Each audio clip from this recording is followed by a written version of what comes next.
this. I know that there is the attitude and that we must move on, that you must clear these cases from the docket. We feel that way. We certainly feel that pressure as judges. But I think that there can be instances in which 90 days is not enough.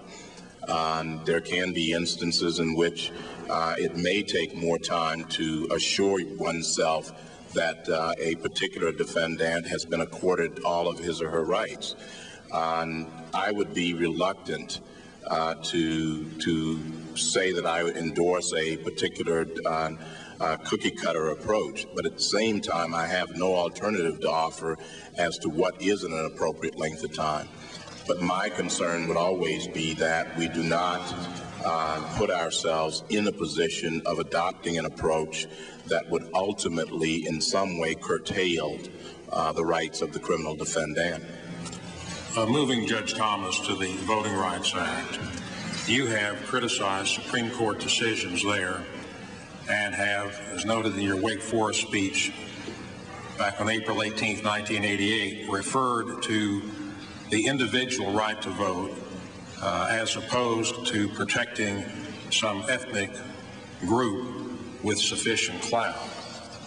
But the Voting Rights Act has been very carefully tailored to try to provide that there is organization of voting districts so that a specific group does have some clout as opposed to a large representation or a configuration which to deny a group of some meaningful participation in the electoral process.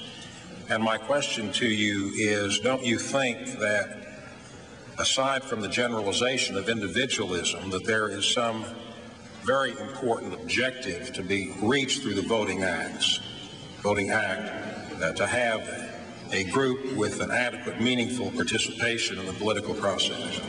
Yes, I agree with that, Senator. My concern, I think when I wrote that, the speech is on individual rights versus group rights, I believe. And that was a one-paragraph example. I was using this general example, and it's the general concern that I've had throughout my speeches, and that is that in according group rights, that you don't overlook individual rights.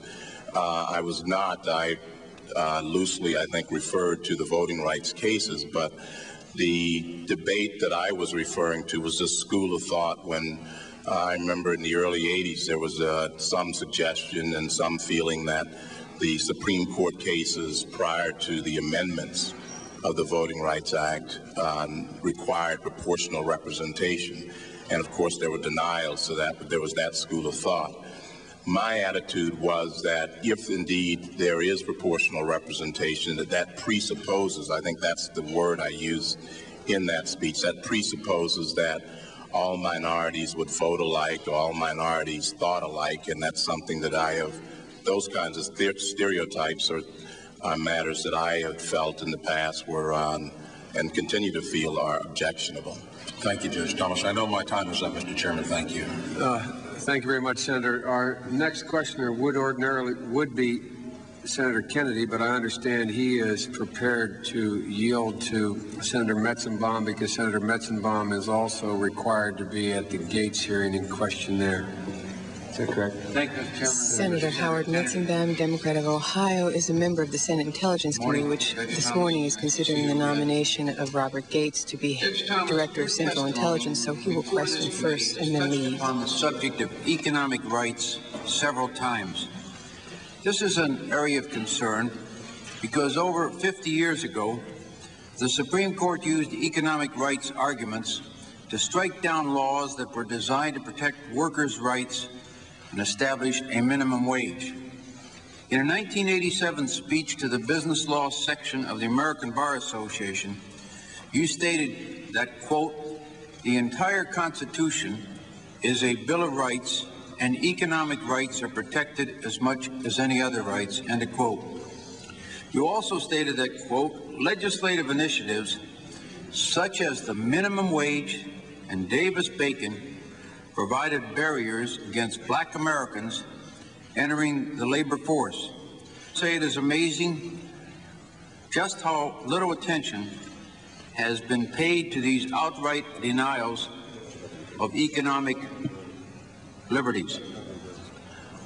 Frankly, Judge Thomas, I am amazed to hear you say that legislative initiatives such as the minimum wage provided a barrier against black Americans.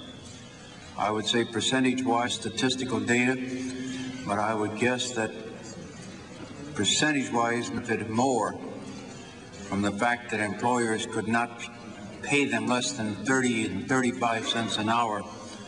And of course, it has gone up since that time. But Judge Thomas, in this 1987 speech, you characterized the minimum wage as a denial of economic liberty, and you stated that economic rights are... My question to you is, in 1987, did you believe that the minimum law violated economic rights which you thought were by the Constitution? No, Senator. And I have made myself clear here, and I've discussed it here. I don't have a copy of the speech in front of me. The point that I was making with respect to minimum wage was a policy point, not a constitutional point. But let me address the constitutional point first. I stated that I believe that the court's post-Lochner decisions, that those cases were appropriately decided, that the court is not a super legislature to second guess on the very complicated social and economic decision making of the legislative and executive branches.